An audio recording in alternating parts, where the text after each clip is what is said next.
Good morning.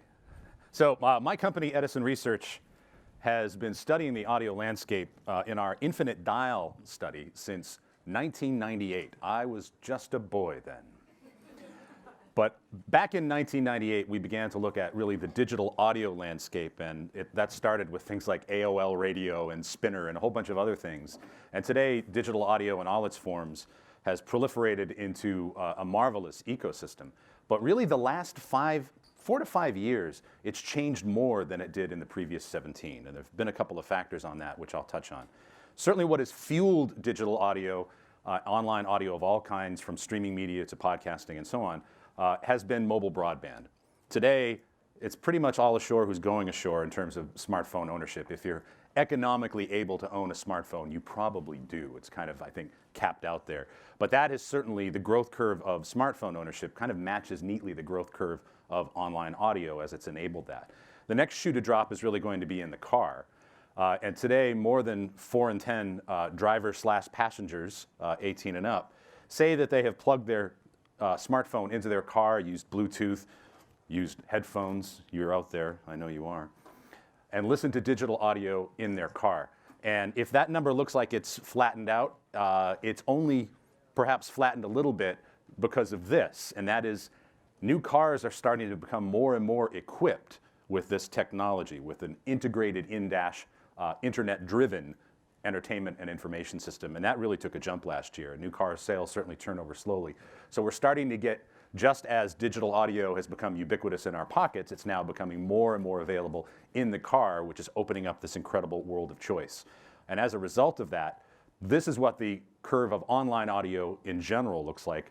I'm just starting here back in 2000 when it was at 5% of Americans 12 plus. The Infinite Dial, by the way, a nationally representative and projectable study done using both landline and mobile to the highest standards of research. So this is projectable to the US population 12 plus. Today, about 2/3 of Americans say they listen to some kind of online audio at least monthly. Now, when you look at a graph like this, it seems like just sort of a gradual inevitability, and slowly we have reached kind of heading towards saturation of digital audio. But underneath this neat-looking curve, there's actually been a lot of change just in the past couple of years.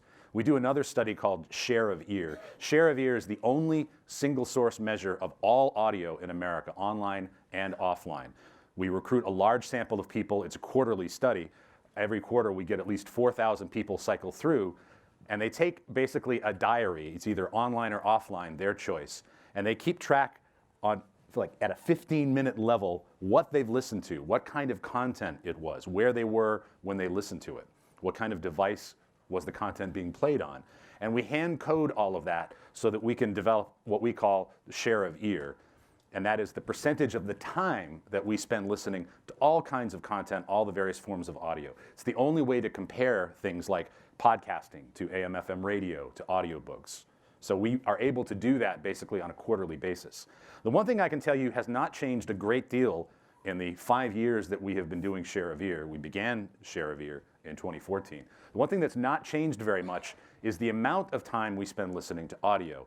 The average American 13 plus listens to about 4 hours of audio per day. Now, of course, the great thing about audio is that it's a companion medium. You can take it with you everywhere. You can do other things while you are consuming audio. And so there are all kinds of opportunities for people to listen to audio. We also know, by the way, if you are a consumer of spoken word audio, such as podcasts, for example, the podcast listener listens to over 5.5 hours of audio per day. So as we get into the spoken word habit, which I'm going to talk to a little bit more, we listen to even more audio as it truly becomes a companion with us wherever we go and whatever we're doing. So I'm going to show you a graph next, and a couple of words about this graph. It is what we call a donut chart, and it is delicious. It is a chart. You're going to see some percentages, and those percentages are not percentages of humans. Those are percentages of the amount of time that we spend listening to audio every day, that average of 4 hours. That's the first thing about it. The second, I'm going to show you this. This is the first one we ever did. This is from 2014. And again, even though that online audio graph looked like sort of a nice slow build, there are some roiling changes under the surface that we've been able to capture with Share of Ear. And there are really some remarkable shifts in that overall share, how we spend those 4 hours every day. So back in 2014, this was the share of all things audio. And again, those percentages are percentages of time. Back in 2014, 51% of the time we spent listening to audio was spent listening to AM/FM radio content. Now that could be AM/FM radio from a radio, or that could be AM/FM radio streamed over the internet. We're counting the content here.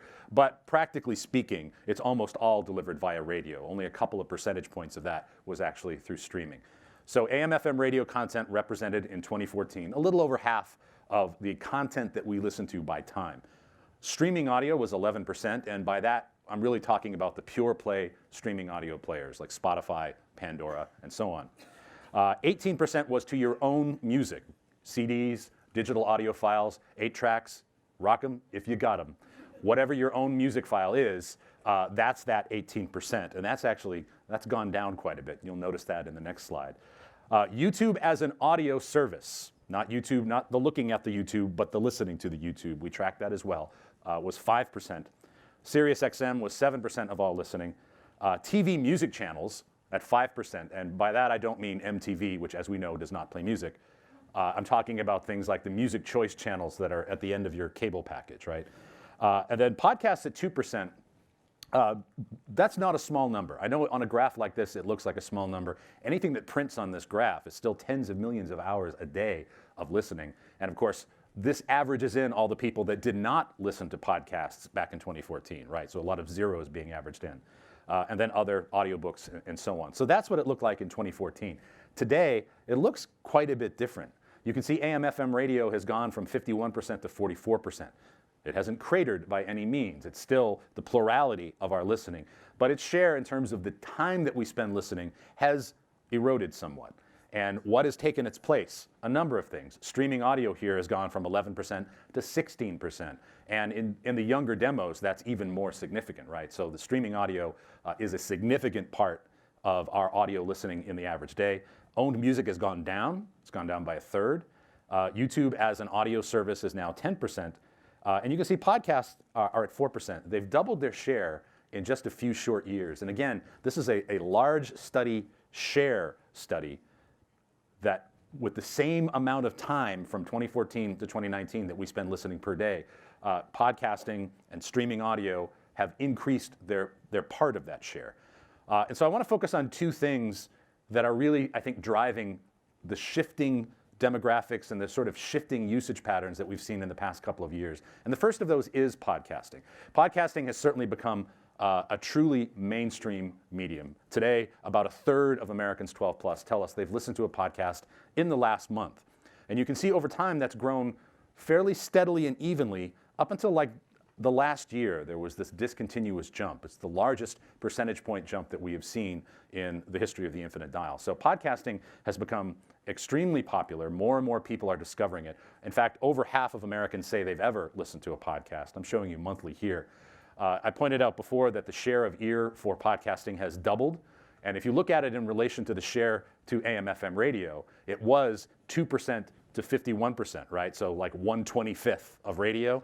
Today it's 4% and 44%. So it's gone from a 25th of radio to an 11th of radio. That's a pretty big jump in just a couple of years, right? If you are a podcast listener, it turns out podcasts are your number one source of audio. This is just podcast listeners. You might say, duh, but that's not a foregone conclusion, right? There's still lots and lots of audio out there to consume. But if you have discovered podcasts, they very quickly become your number one source of audio. And what's even more significant about podcasting is how it's increased its share in the world of spoken word. In 2014, podcasts were 8% of all spoken word audio, and it's now more than double that. So and that, again, that's a zero-sum game. The time spent listening hasn't really increased that much.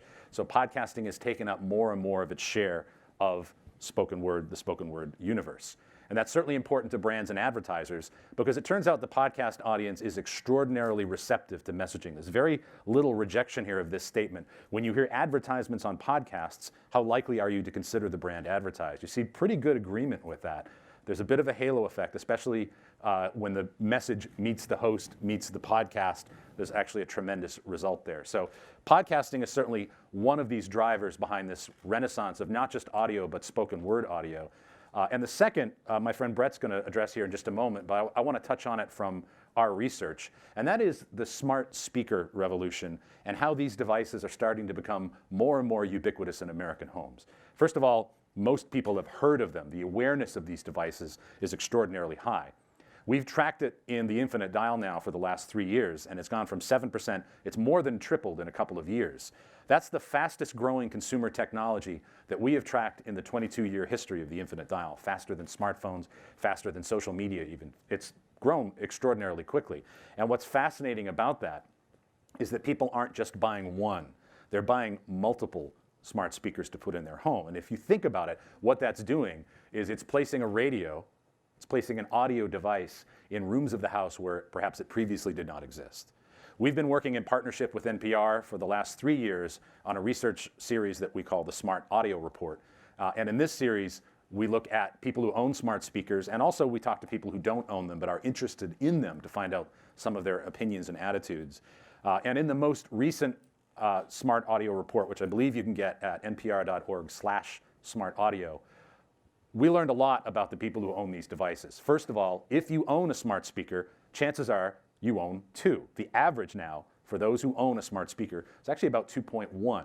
So these devices, they're small, they're inexpensive, you can put them in the bathroom, you can put them in the kitchen. They're starting to be placed and enabling audio consumption in new rooms of the house.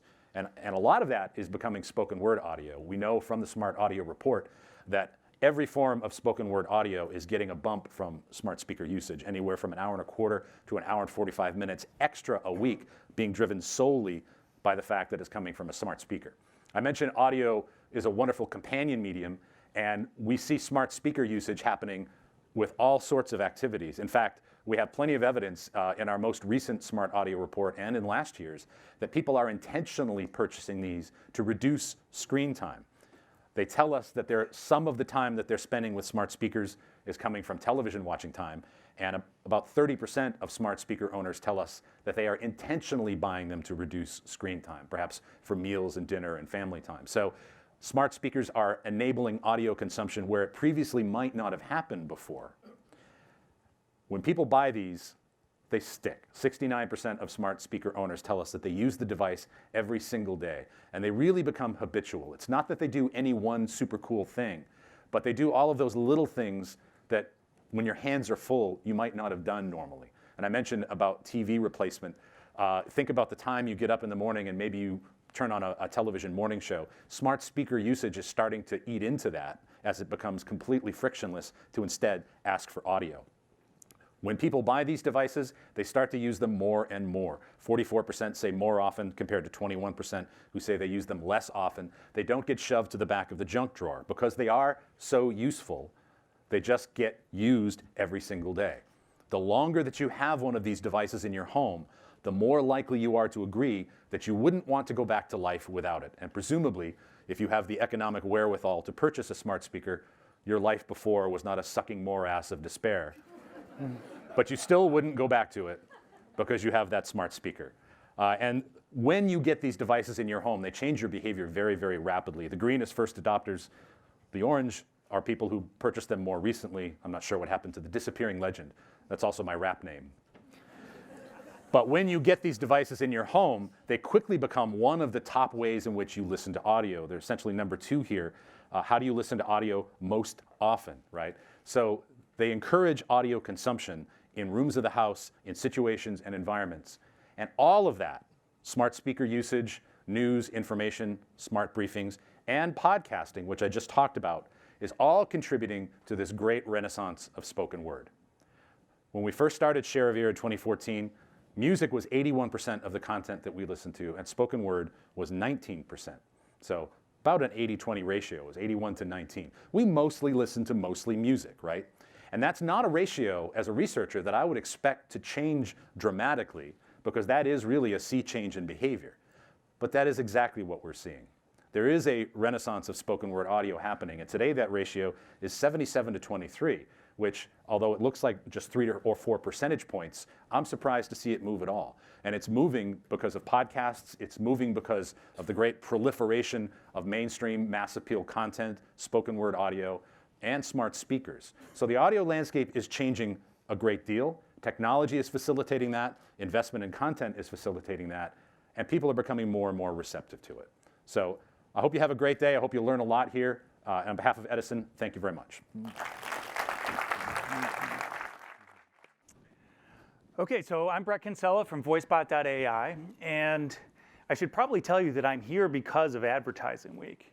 And it's not because I'm here today that I was invited to speak, but it's because in 2013 I started working in interactive audio advertising, which was really a voice assistant for doing ads on mobile phones during streaming audio.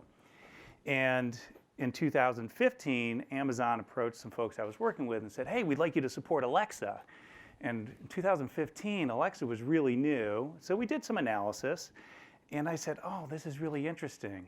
I'm a little older than a lot of the people in the audience here, but in the 1990s, I was doing something around a big platform shift, and that was the web. And I said, geez, there's a lot of the hallmarks of the web that are going on here. And I wound up talking to someone at Advertising Week who runs the publication here. They said, oh, we really need an article on this. So I wrote an article. Other people wanted me to write articles for it. All of a sudden, people wanted me to share the data because it was really hard back then to share the data. So I was like, oh, I'll just put it up on a website. And then the thing took off, and now we publish 60 times a month, and we do a lot of research. So I just wanted to tell you that I'm here because of Advertising Week, and I'm here again this year because of Advertising Week. So I want to share with you what's happened over the last several years. Now, what we do is we do all these different things. What I'll tell you is I'm going to go very quickly through some charts. They're all available on our website. If you go to voicebot.ai/research, you can download all the charts.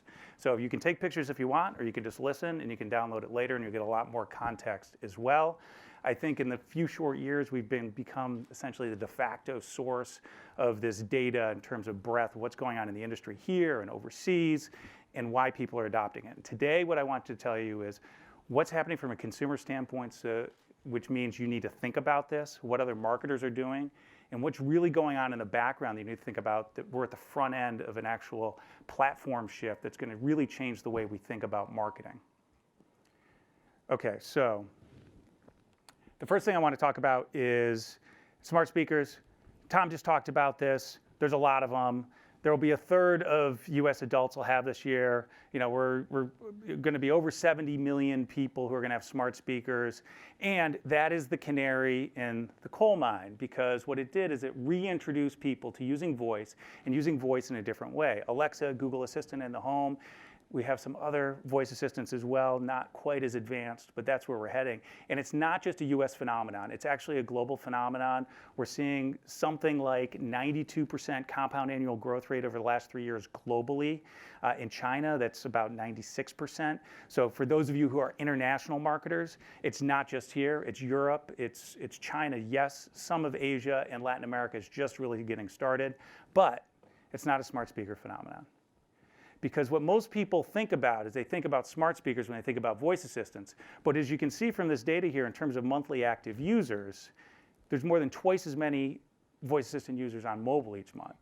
And there's 50% more in the car. And Tom talked about the car, and the car is becoming a very significant area of advancement in voice assistants. And it's going to be important for everybody in this room, because that's time when you've had limited opportunity to engage with consumers. And this is an entirely new channel.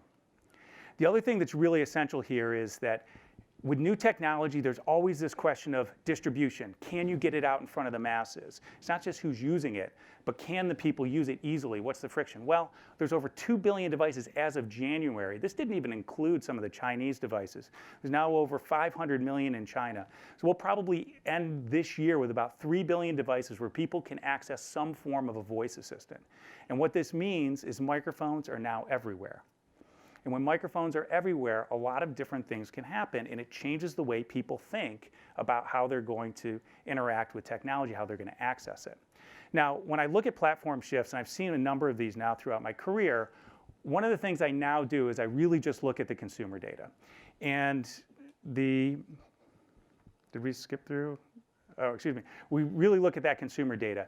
And the important thing about the consumer data is that if you might have a lot of media around a specific technology, but if consumers aren't adopting it, it wouldn't matter. So I'll just throw out like a couple terms. AR, VR, right? We've been hearing about that being the next big thing for a while, and yet we don't see any really significant adoption. And that itself is actually tempering the amount of investment in it. But when we look at voice, we're actually seeing much faster and more widespread adoption than people thought it would be.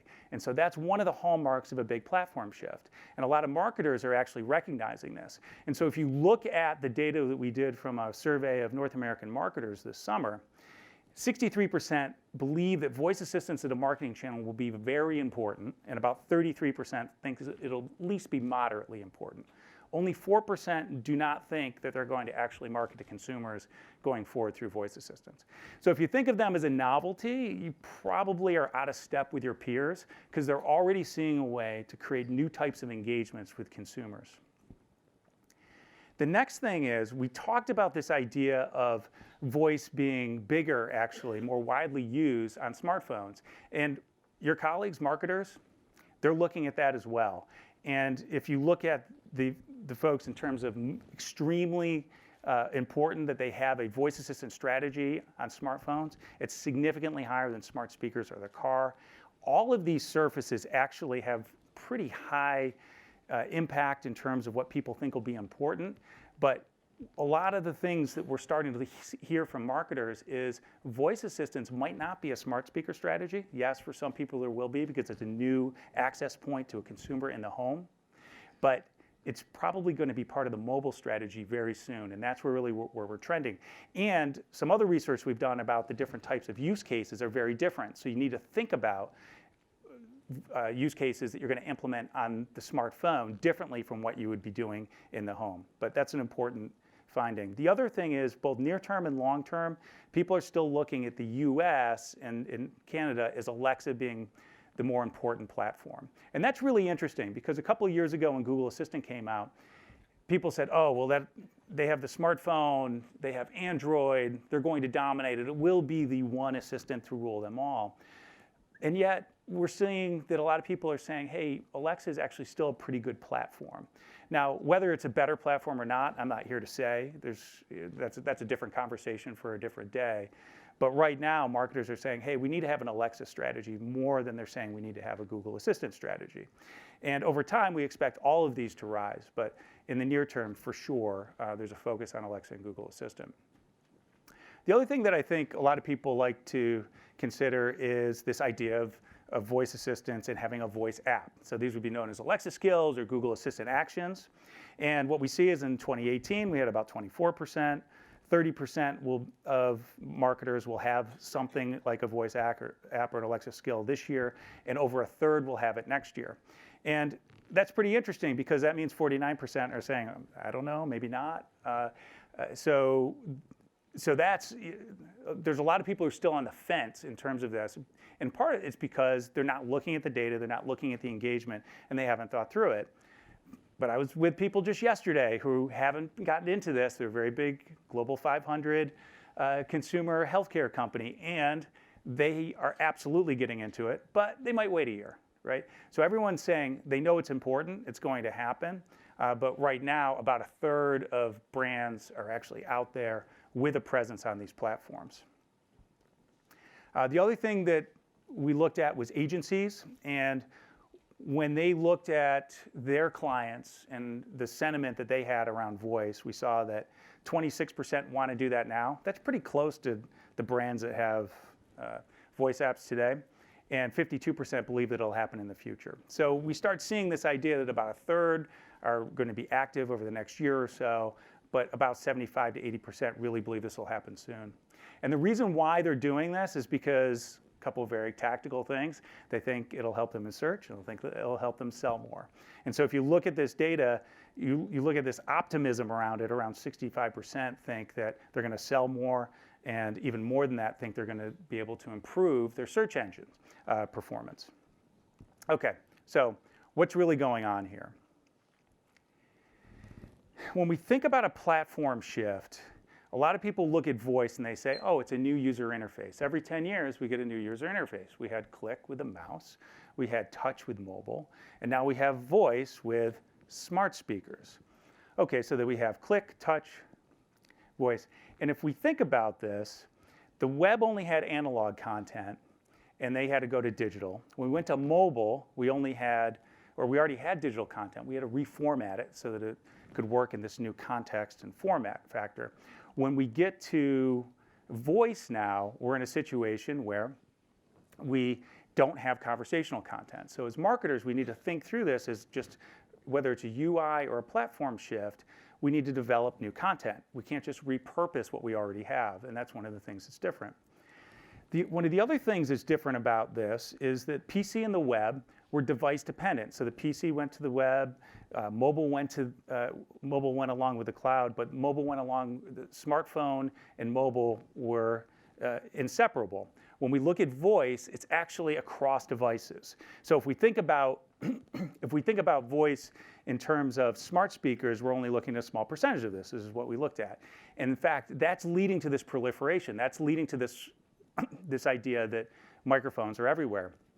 In fact, we just published something this morning, and we looked at this idea of a tapering of the growth rate of smart speakers worldwide. And all the analysts are saying, yes, but the voice accessible devices are going way up. And so that's one of the things that I want you to take away from here, is it's not device dependent. The other thing that we want to look at is why all the big players are really interested in this and what the implication is for you in this room as well as the entire industry. Every time we have a platform shift, we rearrange the deck chairs. So if you think about it, Apple lost the internet, the web game. They were almost out of business a couple of times. They were rescued by one of the winners of that, which was Microsoft. And then came along mobile revolution, smartphone revolution, and they won that. They were one of the winners in that, and Google as well. And what I like to think about when I look at these platform shifts is what are the different elements that they're trying to compete on? And so we have 4 A's up here. There's a 5th I'll show you in just a minute. But availability. So can you distribute content, right? So does anybody win that? And what we see is that in the web, it's an open system. Nobody really won that. Some aggregators did a little better than the others. But clearly in the mobile world, we had Google and Apple that won. And some people would say Facebook won as well in that space when we get down to things like attention. But in acquisition, we're going to buy things. Amazon has been the leader. When we get to authority, we had Google, and then Apple started to get horn in there because of their position in mobile. And attention didn't really exist in desktop because we didn't have the devices with us all the time. But now we have Facebook and Google that sort of dominated that space. And now we've got Amazon and Google in the smart speaker and voice assistant world. Now that might shift a little bit more. But every time we see one of these shifts, the dominant players can change, and that's one of the things you need to think about. And one of the things that's really different here is this idea of agency. So it's not just competing against, can I buy, do I control the channels of distribution? Do I control who people see and what catalogs they see to buy? But there's this idea of agency when we get into a voice assistant. This is fundamentally different than the previous platform shifts because voice assistants are an intermediary between the consumer and all of the content and activities and tasks that they might perform in the world. In the past, we might go to an app, but that was actually user-driven. We might go to a website that was user-driven. You might go to a third-party site to get recommended to an app or a website, but again, the user had to choose to go there. Today, the user has to ask the assistant to get to some content, to execute some task. And so this idea of agency winds up being a very important concept. And today, it's an intermediary. But we're already starting to see things like Google Duplex, if people are familiar with that. And Google now has this thing where it'll wait on hold for you and those types of things, where you can actually give it instructions and it will take care of things on your behalf. So it has some agency to make some decisions within parameters in the world for you. And that's never existed before. And eventually, the assistants will be so customized, so personalized to what we care about, that they will ultimately, they're ultimately going to make these decisions, and things are just going to show up at our house. They're not going to ask us. It's just going to be done. It'll be booked on our calendar. There'll be a package that will arrive, these types of things, because they understand, oh, this is something that you want. It's on sale. I'm just going to buy it for you. And as a brand or as a marketer, you've got to think about that, right? So we have this issue right now where these intermediaries. If a consumer asks about something in my category, or if they ask my brand name, does that go to me? Do I get to answer that, or does some third party do that? And what we see today with voice assistants is they're not funneling the questions about brands to the brands themselves. And when we see questions about categories, they're certainly not going to brands. They're going to other places. Sometimes they reserve it. Sometimes it's a third party. When we get to agency, it's even more concerning to many brands, because that assistant is just going to do things for you, and it's going to be personalized. And the question is, do you have position? Do you have awareness? Have you mastered that algorithm before these things start taking place? When humans make fewer decisions, so your emotional appeals aren't going to be as impactful because things are just happening in the background. Okay. So the other thing I want to leave you with is that we've been talking right now about voice assistants like Google and Alexa and Siri, and that's in that upper right-hand corner. It's less than 25% of what's going on. The biggest activity right now is personal or custom branded assistants that are going on out there. We've got in cars, people see it with Mercedes, but you also see it with Bank of America's Erica. You see it with Capital One's Eno. BBC is going to have the Beeb that's going to be coming out, their own assistant. I was with a consumer healthcare company yesterday. They've created an assistant. It's not launched yet, but they're thinking about it. What that is that's not going to compete with Alexa or Google. But when consumers do come to the properties of those brands, it'll be a concierge for them. It'll help them have a better brand experience, get information faster. And it is ultimately this platform shift where we're looking at going to a brand and being able to do things for people on their behalf, as opposed to make them do everything by self-service. You can find a lot more information with voicebot.ai. Thank you very much for your attention today, and I'll be around afterwards if anyone has questions. Right behind you. Thank you. I do a lot of panels, and I have to say this one is one of the most exciting I've ever given. Everybody comes from a very different background. They're all future forward here today. So to start, I'm going to ask that you each introduce yourselves and talk a bit about what you're doing and why you might be here. Just a few minutes. Sure. Hi, I'm Sabrina Kaluri, and I lead digital media at HBO. And I'm here because I led an innovation group, and we did an Alexa skill that we got a little bit of excitement about last year. Hi, I'm Abby Clausen. I'm the president of 360i New York, and I think Sabrina's being modest. There have been multiple skills created out of her group, as well as some interesting research, and so I'm here because we work with HBO and a wide range of marketers on their voice strategy, from what the voice search optimization looks like all the way to building really cool skills. Hi, I'm Audrey Arbini, and I'm the founder, CEO, and executive producer of AudioBrain. We are a sonic branding agency, and a lot of you may be familiar with us. We have been around, this is our 17th year doing sonic branding, and I've been doing it for 25 years. And we've set a lot of the methodologies and strategies and deployments for some of the largest brands in the world, ranging from the Xbox 360 to things for Google, Holland America. I teach sonic branding for 11 years at Pratt Institute, and also mentor and lecture at School of Visual Arts Masters in Branding program. We do voice branding, vibration, science research, and everything that's coming forward right now in the past 3 years, we've been looking at for 22 years before that, so it's a pretty exciting time. I'm Rob Walker. I work at Spotify, and I lead the creative solutions team. So my team develop cool, creative ways to use our advertising product. And I really love the HBO Alexa skill. It's awesome. Thank you. So Audrey, I'd like to start with you. Sure. So can you, for the audience, really define sonic branding? Okay, the simple explanation. So sonic branding is the strategic and creative development that surrounds coming to an authentic and consistent sound for a brand. So instead of things being one-off or arbitrary, the same discipline you would apply to a visual identity or an overarching brand We do all of that discipline, all of that research, all of that strategy with sound.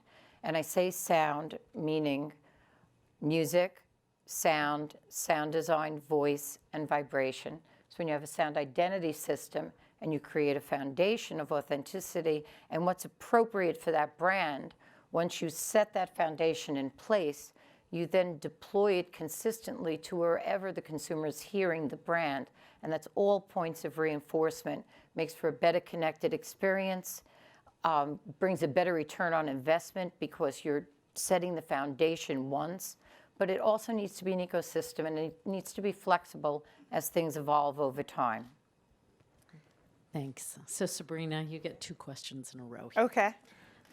So when I and probably many people in the audience think of HBO, you think visually rich and the highest quality production value. So why audio for HBO? Well, I mean, audio is the oldest form of storytelling. And when you think about really what is HBO at its core, it's high quality storytelling. So for us, as we started to look at the audio space, it was really about how can we uphold that very high bar in what is a new form factor, but really the oldest form factor. And the other thing I'd say, going back to Audrey's point, is when you think about HBO, and you think about your favorite HBO show, hopefully you all have one, and you think about that moment right before the show starts, what do you think of? Yes, see, right? So that mnemonic is almost 25 years old, and we did a bunch of research recently about the static and found that it actually isn't the visual of the static, it's the that you did so well that people think of when they think of our brand, and it goes back to kind of the power of audio for us. So you won an award at Cannes for your, I'm going to call it Westworld initiative, because Yes. it was multifaceted. If you could tell the audience a bit about that.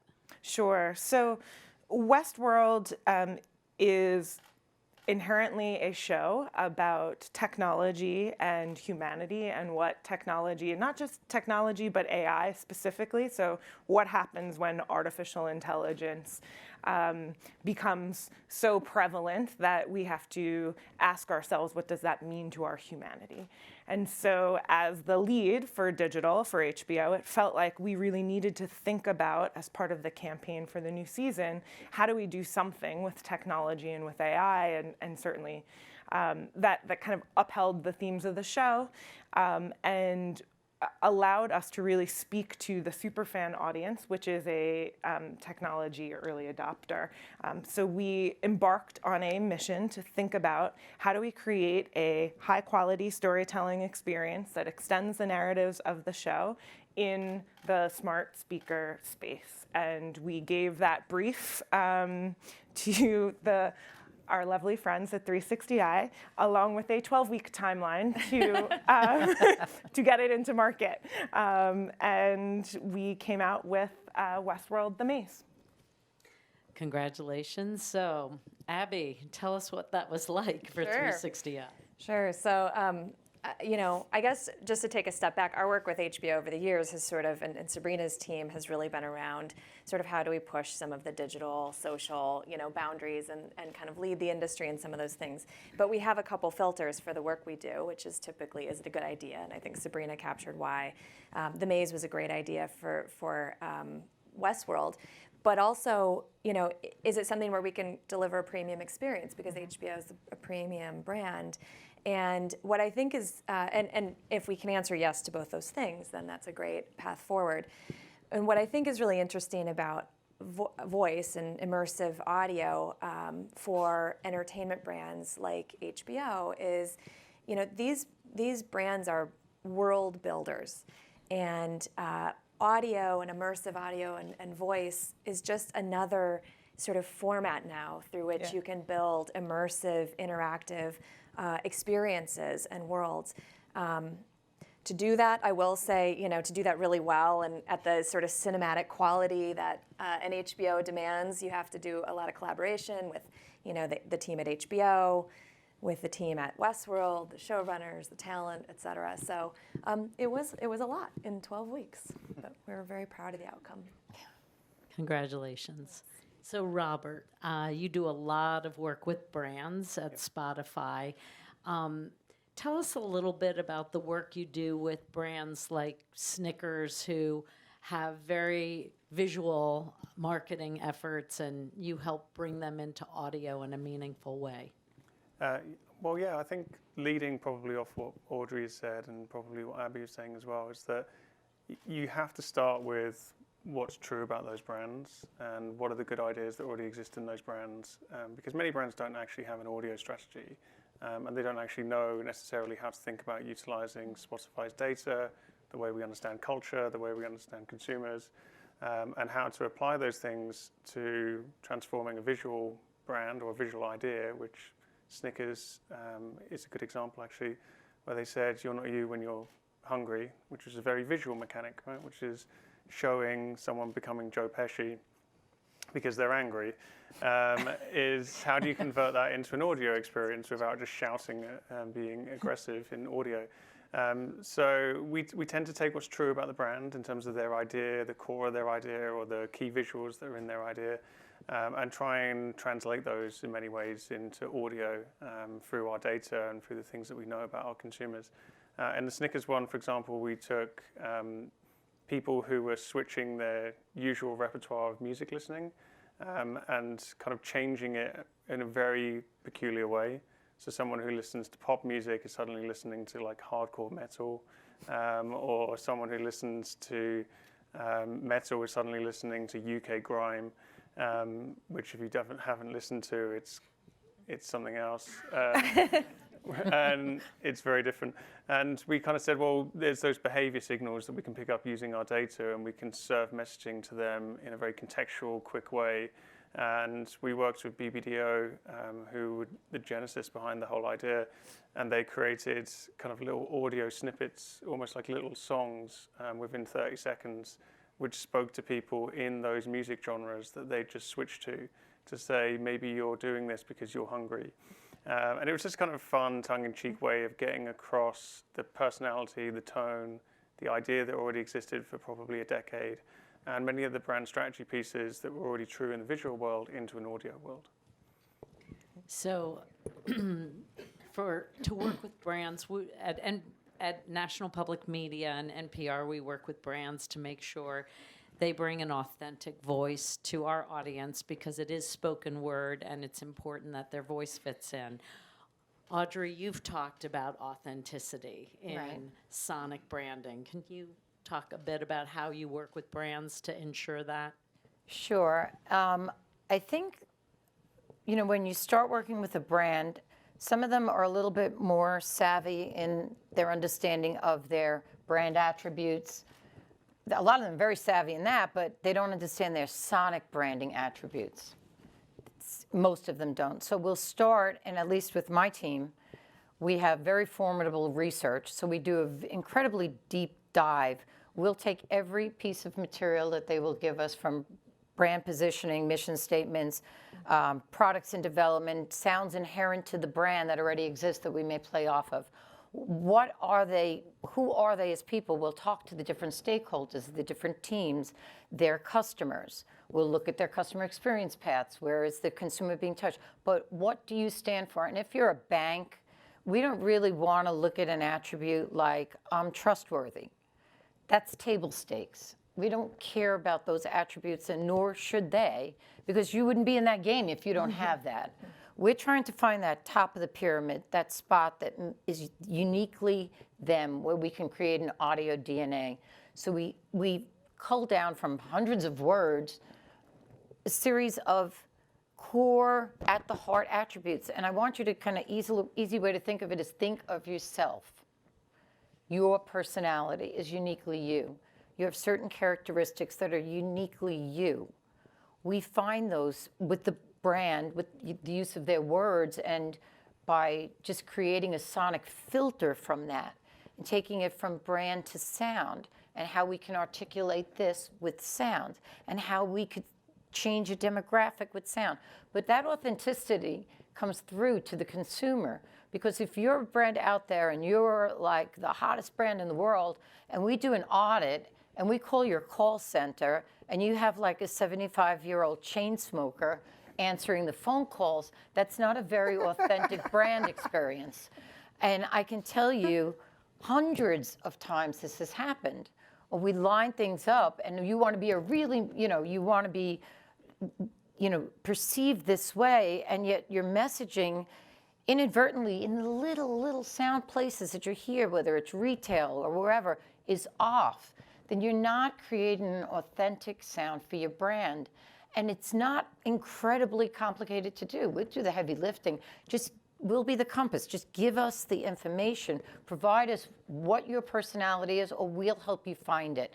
And then once we start that filter, and once we start building that foundation, think of it like a house. After that, we can really build out a unified communication system. Thanks, Audrey. So Sabrina, you won a Grand Prix at Cannes for your Maze initiative.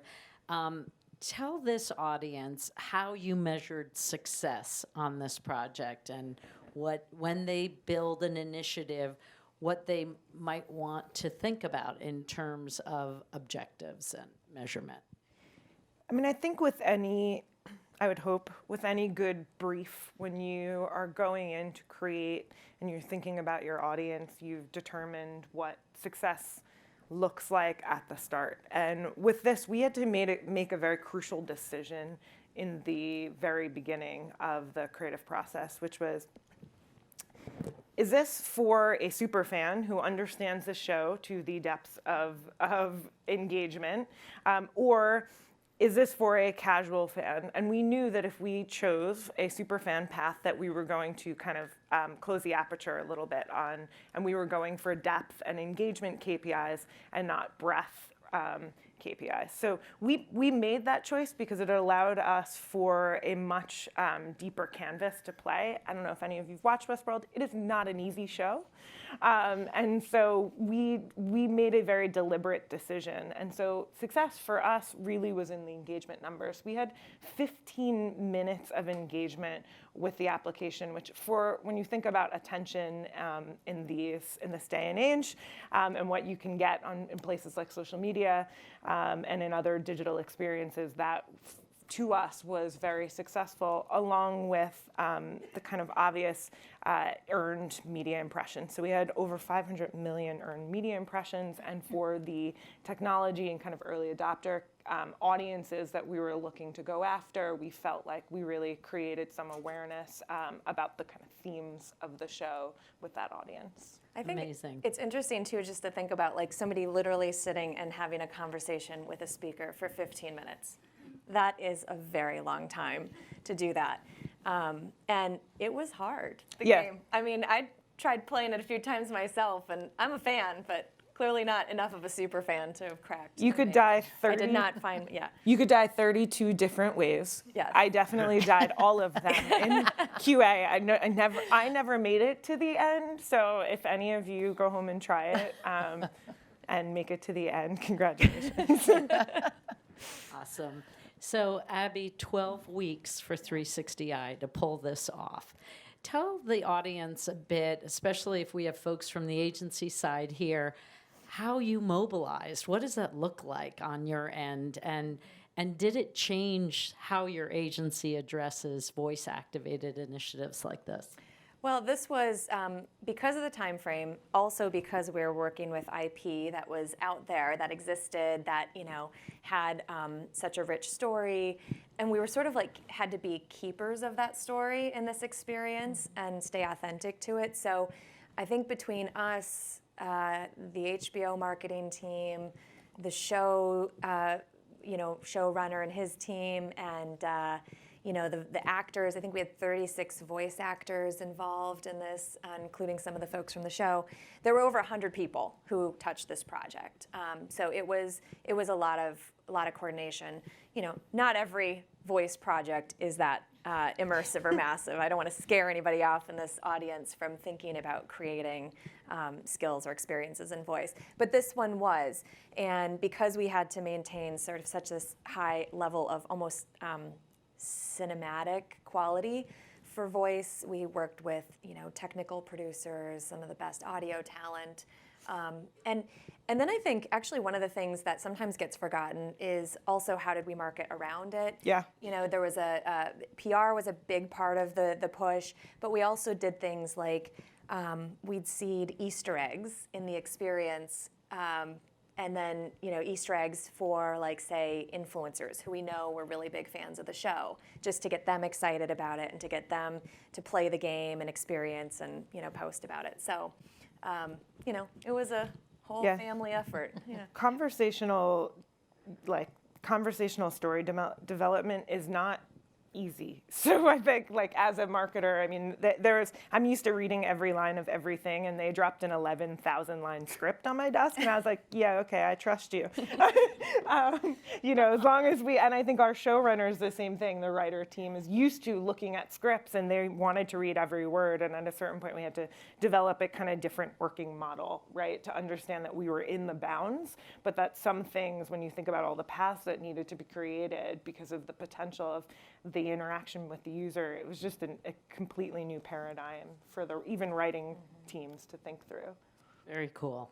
So, Robert, when we spoke the other day, you were talking about putting the user first. You deal with some of the biggest brands and marketing teams in America. Yeah. So, can you talk about that a bit?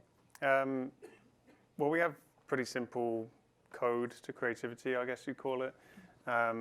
Two of those things I think are very consumer focused and user centric. And generally speaking, everything we do on Spotify is user centric, from Discover Weekly to Daily Mix and all of those things, even the podcast recommendations now that we have on the platform. It's all centered around how you use the platform. And it's no different to how we approach briefs. So we're often thinking about the culture of what's happening out in the world. What should people be thinking about when it comes to cultural conversations or places that you show up? I think it's a good example about the chain smoking person on the phone, but your brand That's should a show true up. story. I'm sure it is. It's how your brand shows up and the culture that it's part of shouldn't feel disingenuous. And so a lot of what we talk about is let us explain to you, using not just data, but also some of our in-house knowledge about what is the cultural area that your brand wants to play in. Some of that is based on just our playlist understanding. Some of it is just based on our music understanding or podcasts now. And other parts of that is also just the context. So it was interesting hearing the presentations this morning, but the places now where people are interacting with audio or just listening to audio, the contexts have changed. It's not the same way as when we used to just sit in front of a television. It's now kind of everywhere. So what does that context mean to your brand? So thinking about the user in different contexts and the culture that you want to speak about are super important so that you can actually get across messages that are impactful and make people listen. Yep. So I'm going to just continue with you for a minute, Robert, because NPR is one of the largest publishers of podcasts in America, and Spotify has done a lot to drive new podcast listening and increased podcast listening in a really meaningful way. Their new daily drive has programs like Up First, which are gaining millions of new younger listeners. So, Robert, you spoke to me about screen fatigue and why Spotify feels this is an important future. Can you talk about that a bit? Yeah, I liked the term that was used earlier today, actually, which is kind of an accompaniment. It stays with you, audio in ways that visual don't. Despite the fact that I ride a bicycle in New York City and I see people using their mobile phone while driving, most people are listening. And when you're listening, I think ear-time is limitless. You can listen to things all the time. And there's a really interesting opportunity for you to kind of think about the different environments that people are in as they're listening at different points. Podcasts, you mentioned Daily Drive, are part of that strategy for us. What we found in our research is that podcast listening isn't cannibalizing music listening, it's actually helping. People tend to listen to a podcast and then listen to more music, or they listen to music and then listen to a podcast. And some of that is strategic in the sense that we've created shows like Dissect, where it's a music-based show that is dissecting top kind of hip-hop and rap albums in the same way that a classical composer would. So if you're a fan of Kendrick, we're targeting you with that messaging. So that some of it is strategic. In other cases, it's not. It's just replacing morning TV shows. So people are now waking up in the morning, going to Spotify and listening to The Daily. Or they listen to the Washington Post players, because that's kind of changed the repertoire of how we listen. The daily drive piece of that is that we're just now finding ways to incorporate both music and podcasts. And when we say podcast, we're kind of using a bit of a funny term, really. I liked what we said earlier, which was it's more spoken word, because it doesn't have to be one size fits all. A podcast is a format that came from an Apple podcast, and we tend to talk about all of those formats in that way now. In fact, there are limitless ways of thinking about audio when you think about what is it to be spoken word. And that's kind of coming through in Daily Drive, where news clips could be 15 to 30 seconds to a minute or 2 minutes. And I think that that's just dependent on the user, and that's where our data signals allow us to serve the right thing to the right person. Great. Audrey, you have been in this game for a long time. Very long time. And you spoke to me a little bit about misperceptions or misunderstanding in sonic branding. Can you share Right. a little bit of your thoughts on that with the audience? Well, quite a while back, there were very few companies, I could count them on one hand, that really did hardcore sonic branding, which was really the right methodology, the right research, the right deployment, the right technical optimizations and things like that, and staying ahead in technology and getting devices 3, 4, 5 years before they were going to hit the market and getting the opportunity to work on them.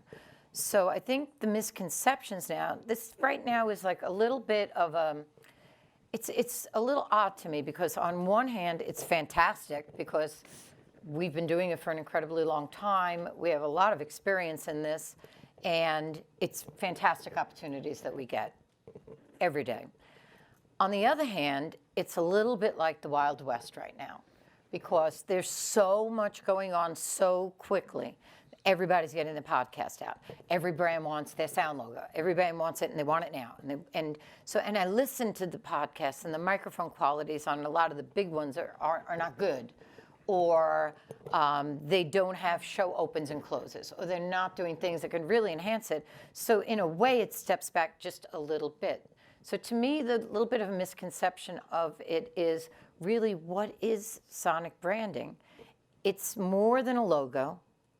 And it's more than just your podcast, because your podcast has to get marketed, and you're going to walk to the stage at an event, and you don't want to walk up to something chosen by an AV person that knows nothing about what you're doing. So misconceptions to me are what it really is, number one.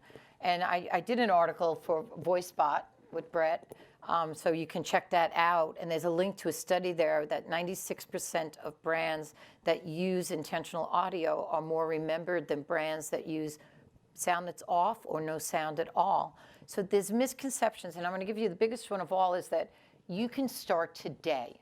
You may not do every single thing. Some of you may think it's too daunting, it's too much. Everything that I talk about here, you can do it step by step. Just make sure you get your foundation in place, and make sure as you're rolling it out to your podcast, you're thinking of the next thing. Make sure you're doing your AI, you're thinking of how that's going to be marketed. Who else is that going to affect? You're going to do a pop-up store. If you're going to have an artist play at your event, are they aligned with your brand? Just always keep thinking of how it fits into your ecosystem. So that's the biggest misconception. You can think big and start small. We have brands that start really big, but you can start today. And for agencies out there, many years ago, it was very adversarial. They called up music companies and said, you do this. And we were not that kind of company, because we do branding. We're far more collaborative now. We all can play off each other's strengths. Everybody has different strengths in this room, and there's experts that have certain skill sets that will make your life infinitely easier right now and get these things into your systems quicker. So I think that's the biggest misconception is one, that it's a sound logo or a single asset, and two, that you can't start without doing this whole big, the whole shebang of everything. You could start small. Just think big. Thanks, Audrey. Okay, we have some questions from the audience, and so I'm happy to start by asking Sabrina, how did HBO approach the challenge of adapting content that was originally visual for audio? In the case of the maze, we didn't do that. We developed all new content. So we wrote every line. I mean, we, 360i and the team, the HBO marketing team, no. Right? Yeah, wrote every new line based, inspired by the original IP, and worked with the writers to ensure that we were staying, within the story world. And we've looked at doing this for other properties, and I mean, I would never recommend doing that. We don't do that in other spaces in digital. We don't do it for social. Like, you really need to create for the medium. And there may be pieces of things that can work, but I think if you're not really thinking authentically about your consumer and how they're, you can't. Without the screen, a lot of the content just doesn't make sense. So this is a question for all of you, I think, and that is, with more brands focusing on sonic identity, how can they really differentiate themselves? Everybody looking at me? yes, yes. Be authentic, understand your brand, and understand that the experience of your audience is paramount now. They are in the driver's seat. Do little things. Create surprises and create sounds in places that, that they won't really be that aware. Like, you're doing a presentation and you have a video open and a video close and little chapters and things like that. When you're doing your flash briefing, put your own sound at the beginning of it. Differentiate it when they're going through all play my flash briefings for the day. Have those interactive experiences with your audience where they can be a part. And we keep hearing superfan. Superfan is the best thing in the world to have. I have a client that's taken us to 4 different companies that are in the top 15 brands in the world. You want that kind of loyalty. And if you can drive an experience and you can make them feel like they love feeling your brand, and sound can really help that. I'm just going to give you a really super quick example because we're short on time. We did these kiosks for McDonald's. We did testing. And there was our very highly branded sound, no sound, regular sound, whatever. They came back and said, the colors in that one are more vivid. The colors did not change at all. They came back and said, that one, it took less time for me to order. No, it did not. The sound was just better aligned. Do the little things to align your sound. And that will differentiate you because they will have a better experience. They'll feel better about your brand. I think just to build on what you're saying, Audrey, like what I'm hearing is, we talk for years about consistency in visual ID and consistency in tone of voice being the thing that really helps a brand sort of differentiate itself. And what you're saying is treat your sonic portfolio with the same respect and sort of consistency that you demand of these other areas of your brand. Exactly. So, Robert, can you answer that question? I mean, from our standpoint, we work with brands and we advise them, share, don't sell. That can be a huge differentiator in certain categories. Do you advise brands along those lines as well?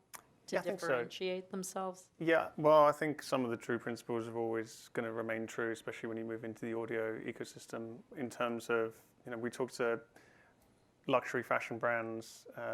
Most recently, I was lucky enough to be in Milan talking to some high fashion brands, and they're very particular about their visual identity. As you can imagine, they have a very old way of thinking about their visual identity.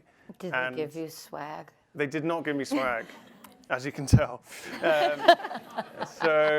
But it was very interesting talking to them when it came to audio because they hadn't really gone into that way of thinking about, well, I know everything about my visual world and I know everything about how I should look, how I should show up, and how I should appear, but they hadn't really thought about that in audio. But I think if they just started, as you said, start small in terms of what are some of the pieces of audio that you could start in terms of the tonality that you have. They certainly do it in terms of like influencers that they have. So who should be speaking for your brand?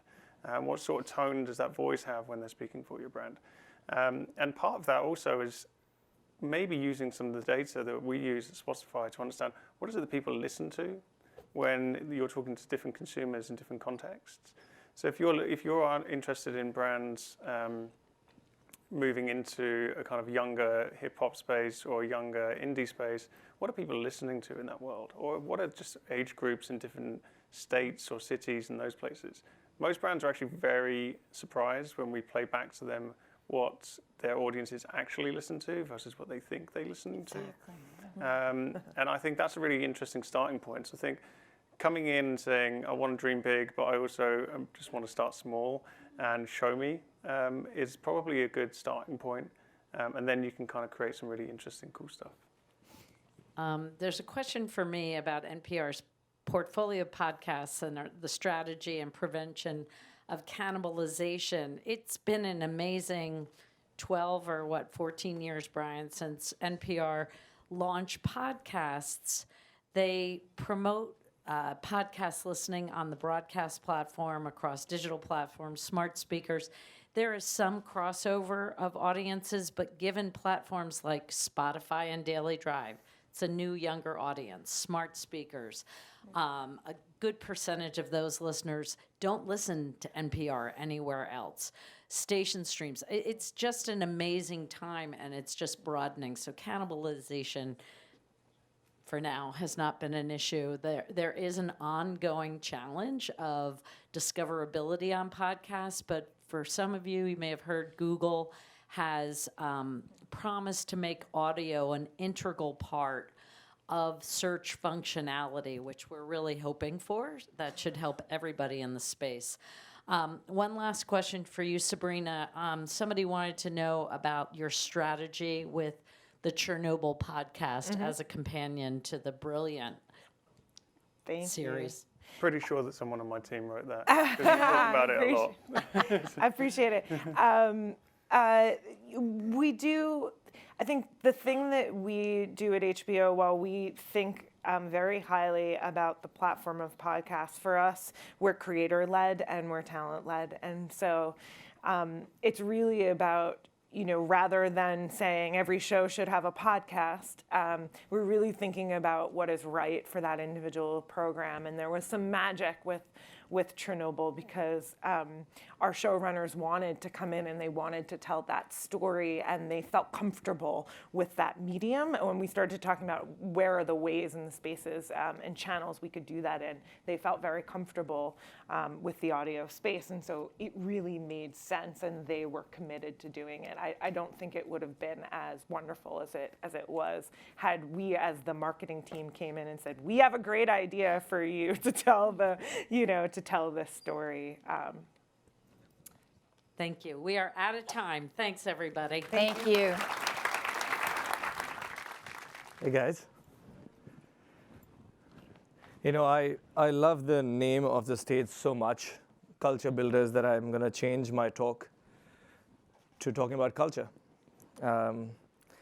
Culture is, by the way, you'll realize I'm pretty random like this. Just do things that come to my mind. So culture is built by myths, by stories, by rituals, and by songs, right? Those are the basic constructs of culture.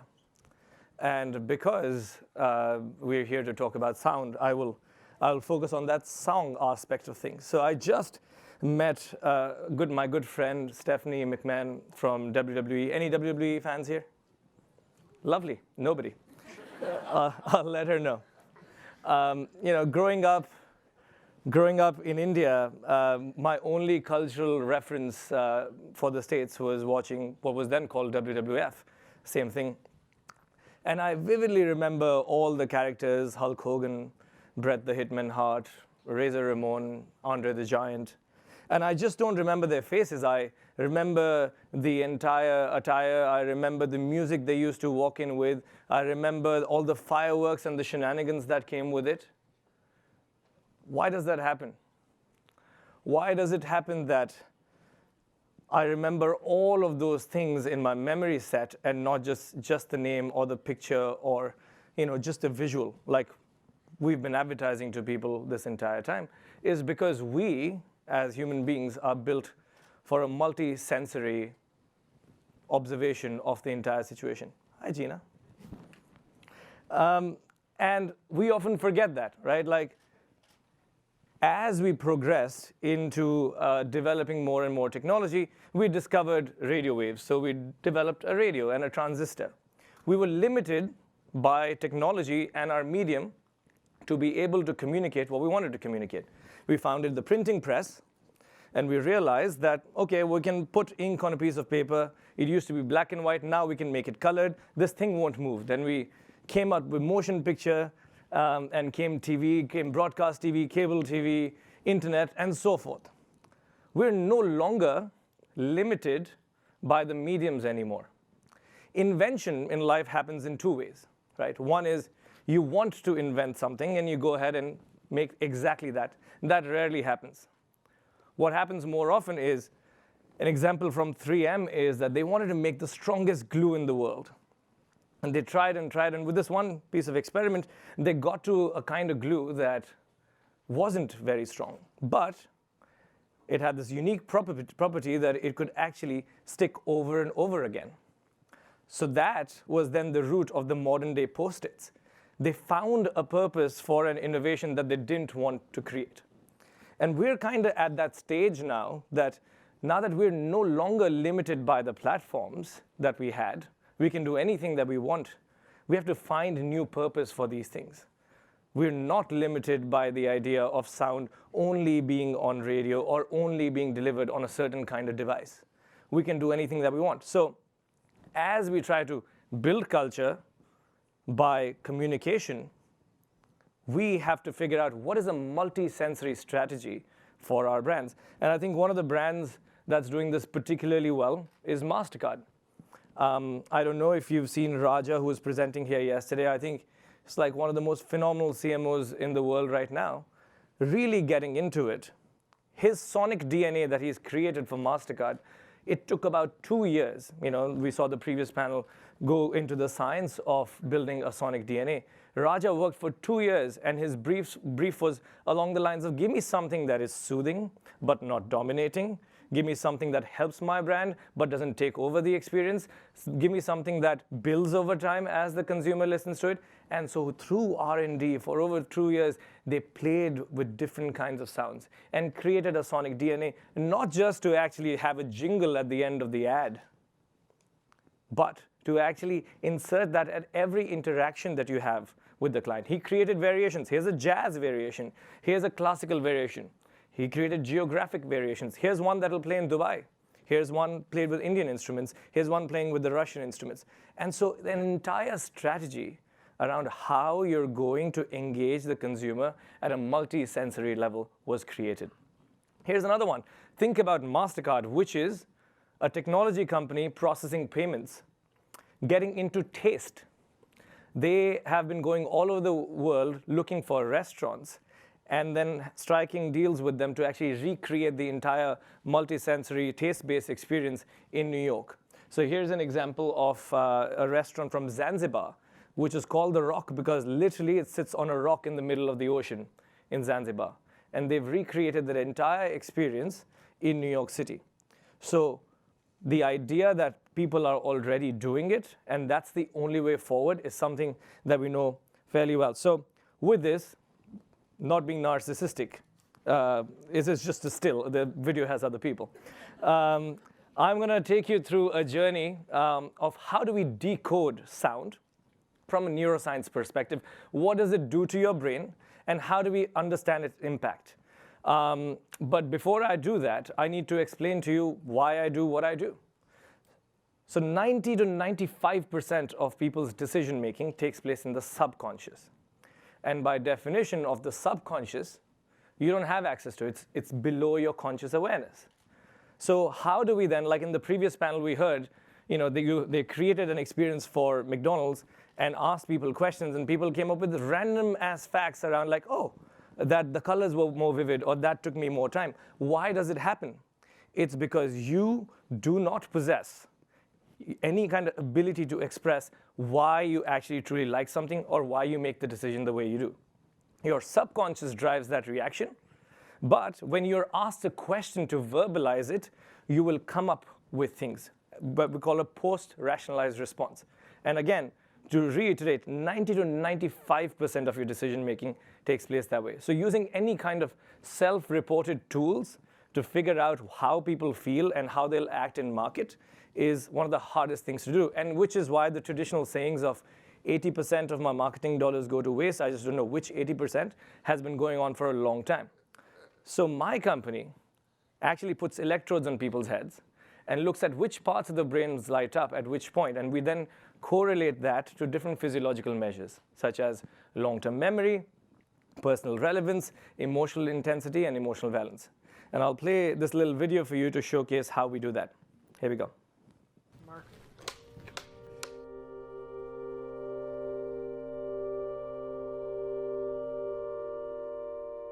Well, our subconscious brain makes 80 to 90% of our decisions.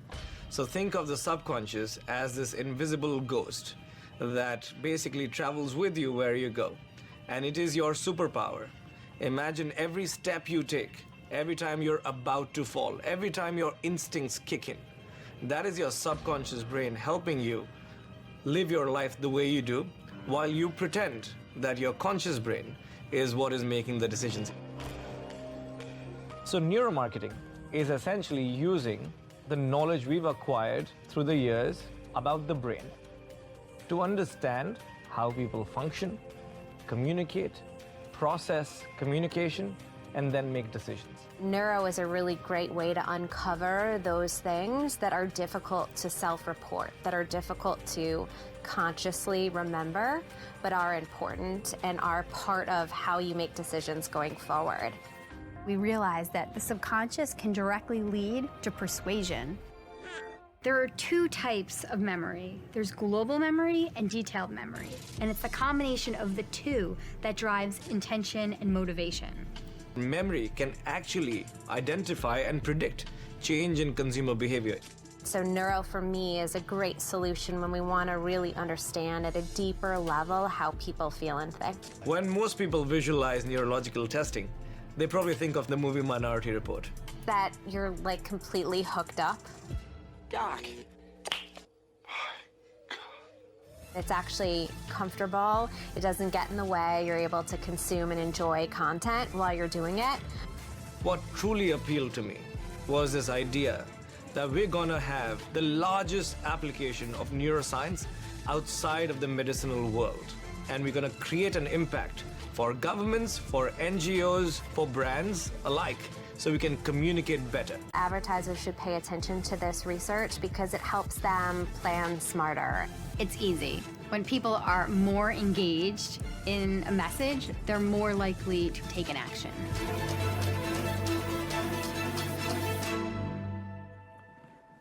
I have so much respect for the last panel. Like these lights in your eyes. I can't make eye contact with anybody, but I'm trying to look at you guys.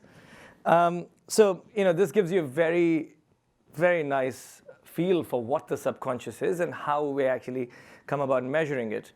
So, during the course of the next 10 minutes, I'm going to take you through, one, establishing how do we actually measure the power of sound, okay?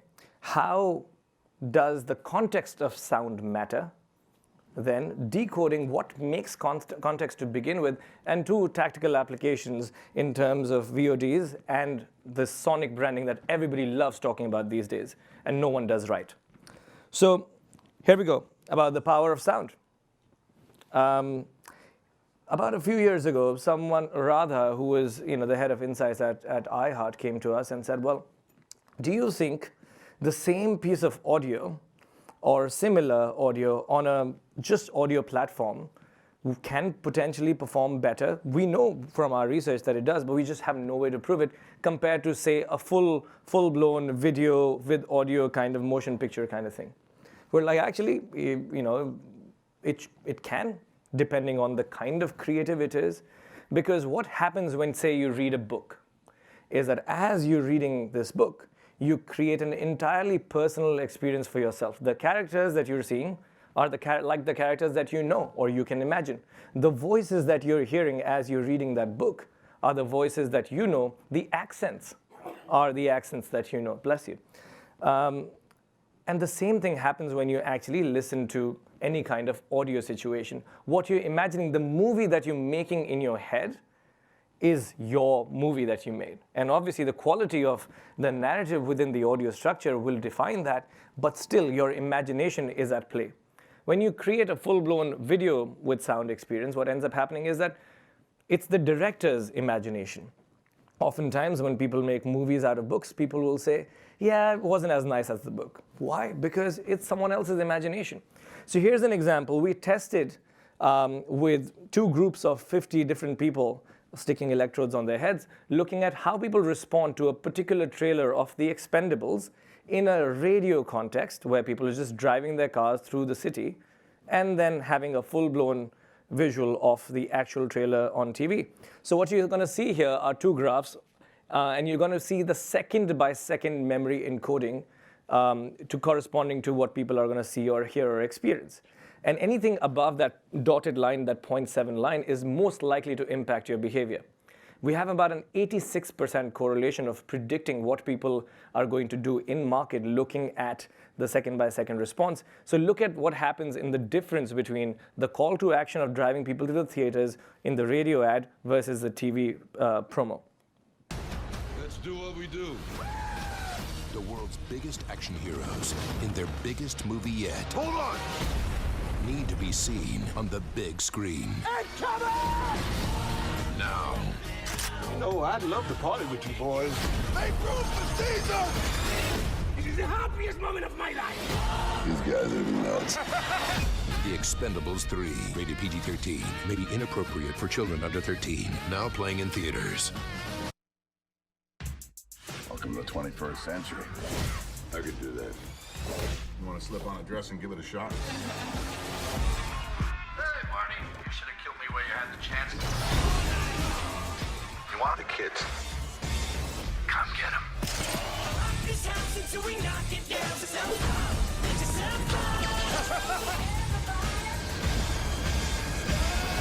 Courageous, but insane. The Expendables 3 starts August 15th. So if this trailer had come out 20 years ago, the video may have had a very different impact. Because at this point, the imagination of Sylvester Stallone's voice is better than the visual of Sylvester Stallone. Sadly, that's just how, life works. It happens, it'll happen to all of us. So yeah, here's just an example of that very call to action in the video promo is about 100-something% better than the one that you saw on the video promo. So that is the power of audio. It can drive behavior, and it doesn't, somehow we come up with our GRPs and different kind of costs associated with these things and then associate that value to that thing. But the truth is, you can actually see a little investment can actually go much farther if you actually know how to use it the right way. So then getting into context. This is one of my favorite topics because somehow in our industry, people seem to think that everything appears in isolation. When someone tests a sonic signature for a brand, they bring a bunch of people in the room, play a jingle and be like, well, what do you think? Is that how they're going to experience it? Not really. Why are you testing it like that? The fact that you guys are all sitting here and listening to me go on about neuroscience is a great thing because the context is set for that.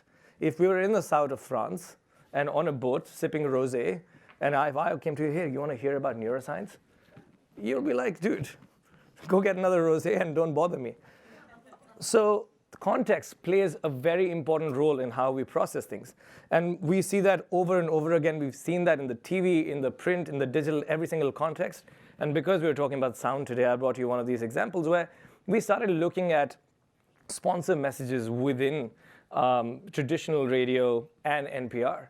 And we saw that when these sponsor messages were coming in the context of the entire show, we saw about a 23% increase in the memorability of those messages. So the context is like basically delivering a platform for any kind of brand messages to come in. And if it's only when your brand messages align with that context that you can actually produce well. Now I'll break that into further science, a theory that we came up with a few years ago called the neurostate theory. Essentially, it started with this observation. Look at what happens where the same ad is played in two different TV contexts. Talking about the match, start playing the blame game, and then all of a sudden Bob will nudge me, and the punches will get a little harder, and then stuff will be flying around, and the stewardess will have to come and say, "You guys okay?" With us after the break on Nightline, world leaders gather for a nuclear summit in Washington, and John Key is penciled in for a chat with US Vice President Joe Biden. And why has Avatar director James Cameron trekked into the Amazon jungle?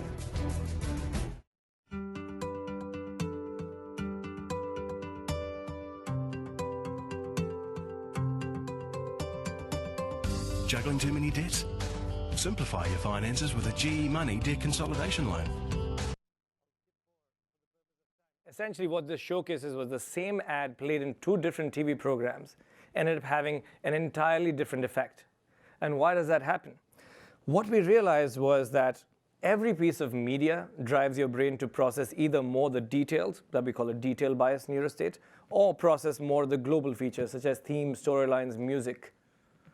And if the neurostate of the sponsored message of the ad matches the neurostate of the actual medium, then you see on average a 25% lift. So we went back to that original NPR study that we did where we saw the 23% increase in memorability of the messages and tried to decode whether or not we actually see a similar effect there.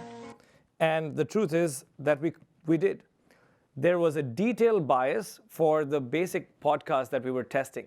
That means it was driving people to notice more the details, and the sponsor messages actually came with the same tonality and with the same balance. Whereas when we started looking at traditional radio, we saw that there was oftentimes a mismatch between the kind of advertising and the kind of context that we were setting for it. And therefore, half the times it was working well, and the other half time it wasn't working that well.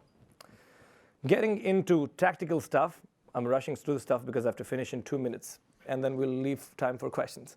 So one of the recent studies that we did with Mindshare was, is there a female voice or male voice that drives a certain kind of behavior? So we started looking at both male-female variations with a younger and older audience. And what we found was both men and women found female voices more appealing. But for information, for detail-oriented processing, they responded more strongly to their own gender. So for men who responded better to men, women responded better to women in terms of hearing that kind of voice. Another thing we saw was that when we actually started splitting the data by young and old, we saw that younger people leaned more towards female voices and older people leaned more towards male voices. We can sit and decode all of that another time, but as you come up with your own VOD strategies, these are things to keep in mind, and these are things to actually truly understand. Lastly, this, people have been talking about this now for a couple of years, and again, this is one of my favorite things because it is such a subtle nuance, the idea of sonic branding, and I feel that people don't put in enough work into it. So one of the first studies I ever did when I first started the company about 9 years ago was this big CPG brand that had 6 different variations of their sonic branding. Okay, the first 27 seconds of a video ad were exactly the same. The visual of the last 3 seconds was exactly the same, except the audio of the last seconds varied a little bit. It was 1.5 seconds of a piano, 1.5 seconds of a baby laugh. And they had 2 different kinds of baby laughs, a young baby laugh and an old baby laugh. They also varied between piano and xylophone. So you have piano, young baby, piano, old baby, xylophone, young, xylophone, old, piano, piano, xylophone, xylophone. 6 variations. And as we did that study, I went back to their headquarters in Switzerland, and I was like, listen, I got good news and bad news. Good news is I have a winner for you. Bad news is that I have no idea why this is the winner. And at that point, when we told them which the winner was, this older gentleman stands up and has his hands on his head, and I'm like, what happened? And he goes, well, we were testing on mothers, and this was exactly the same sound we had played in France 15 years ago when these women were younger girls for a candy brand. And it was that thing that was resonating with them. It wasn't, some magical combination of piano and young baby laugh that was working. So with that, I end my session and open it up for questions.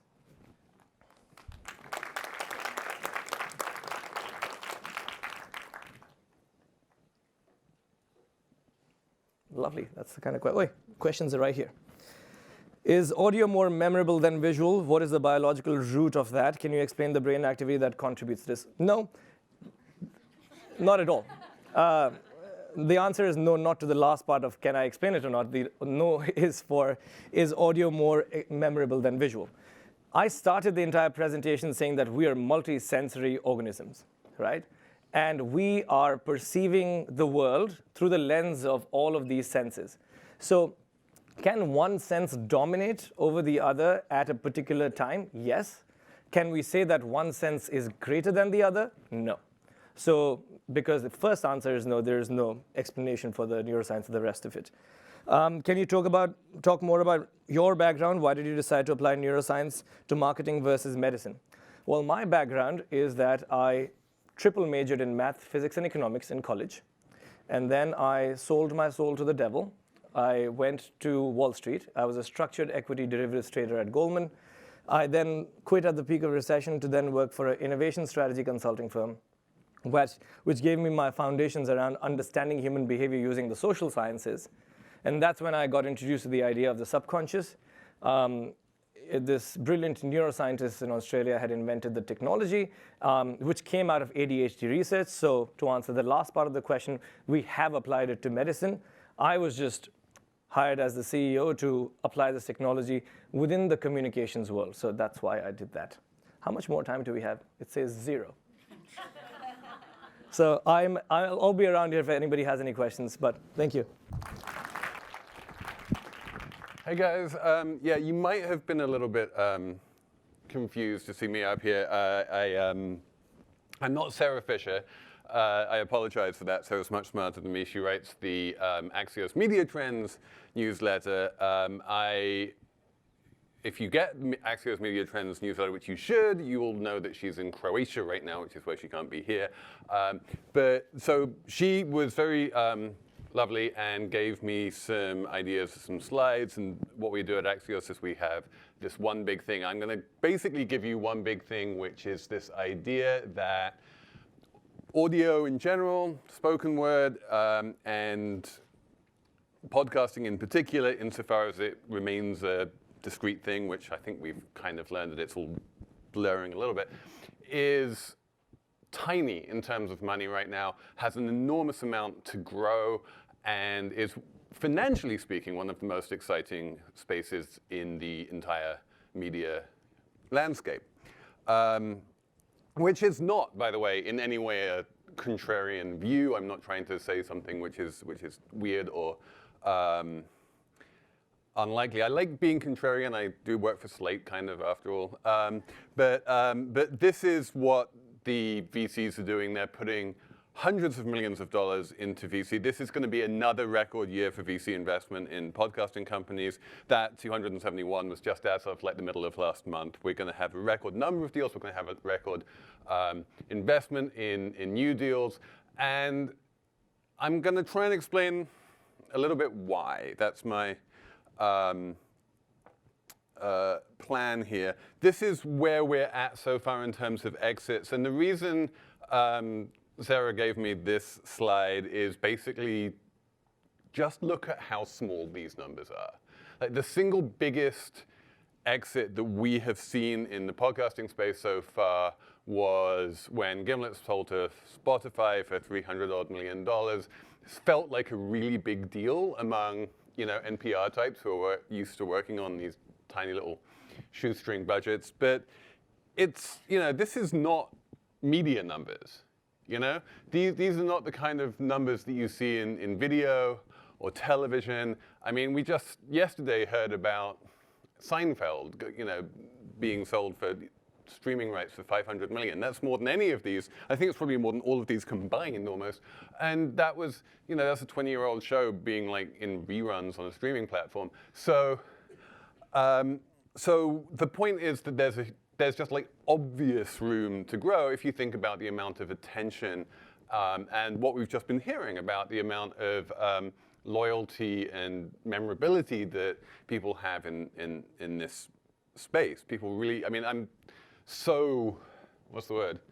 Cowed a little bit by the fact that I'm on this stage with like people from HBO were just here. I have my own little baby mini podcast which recaps Succession on Monday morning. So you watch it on Sunday and then you listen to me and like smarter people than me sort of talk about it on Slate Money. You should subscribe. It's awesome since this is most of media Twitter right here, I'm quite sure. But that, that kind of the relationship we get there with our audience is super intense, and I feel like that can scale. This is the music industry. Don't look at the direction, but just look at the numbers. In 2018, streaming alone was $9 billion. It's going to be over $10 billion this year. That gives you an idea of just the sheer amount of value that exists in audio, non-spoken word, just in music. Where like if you add up everything already, we're going to be on the order of $20 billion. So that gives you an idea of like an annual revenue possibility. Video obviously is much bigger than that. And then now look at this. This comes from something called Edison Infinite Dial. One of the things we know about podcasting and audio in general is that it's hard to measure things and it's hard to have a huge amount of confidence in all of the numbers. But this is a data point. It's an interesting data point. And what this data point says is that podcasts have twice the ear share of streaming audio. And we just saw that streaming audio is $10 billion a year. So, what are podcasts? We don't know what they are, but it's hundreds of millions. It's not even 1 billion. So that gives you that's a 2 order of magnitude difference right there in terms of revenue. And they're basically the same order of magnitude in terms of how much people listen to them. So that delta is screaming out to be closed. And it's not, I mean, I know this is this is advertising week, and certainly on my podcast on Slate Money, like all of our revenues to a first approximation come from advertising. We love advertising. But like there's so much potential in this world for non-advertising revenues as well. So you do have the ads. We all love the ads, but there's a bunch of other things going on as well. Like, NPR has been having listener contributions for years. That is now moving over into podcasting. You get like the Patreon model. It can be very successful. People are actually charging money, real money for audio content, Audible being the prime example, but there are others. The whole Spotify model of we want to charge you a monthly fee to subscribe to a big bucket of content is something that Luminary is trying to do and may or may not take off. That's we don't know about that. If you're a podcast production company, you make podcasts for brands because every brand and their mother wants their own podcast these days. That's great, good for them. I should also mention, just in terms of like Hollywoodification, events are massive and are producing like very significant revenue streams associated with this spoken word thing. And if we're talking about spoken word in general, like what I'm doing right here is I'm speaking words. It's not, there is a very close link between spoken word podcasts and live events. So all of these things are different potential revenue streams. I have absolutely no idea like how the makeup is going to be split between them. Right now it's ad-dominated, probably will remain ad-dominated for the foreseeable future. But what I know is that there's a bunch of different places that money can come from, and right now the total amount of money is super small. One space in particular that I want to talk about a little bit, just very briefly, is smart speakers, which are 10% right now of the total podcasting market, compared to like less than half of people still listening to podcasts on their laptops, on their computers. Which is, think about how like clunky of an experience that is. Podcasts are so, people want to listen to them so much. They're so really like intently wanting to tune in and to listen to what people have to say. They do that. They fire up their web browser and they go to the page and press the play button and they listen, and bless them for it. But when it becomes infinitely easier, when you can just say, hey, Alexa, play the Chernobyl podcast, not just the discoverability, but just the ease of access makes the amount that you're going to be listening to podcasts increase. And obviously smart speakers don't have huge penetration right now. When they do have a lot of when they do get adopted, people use them to like say what the weather is and maybe set a timer in the kitchen. Eventually, once you've had them for a while, then you start incorporating them much more into your life, using them to play podcasts. The algorithms in terms of choosing a podcast for you and what to play start becoming more sophisticated. And so I think we're super early days in terms of smart speakers, not only in terms of penetration, but also in terms of the number of hours per day that people will use them to listen to spoken word audio.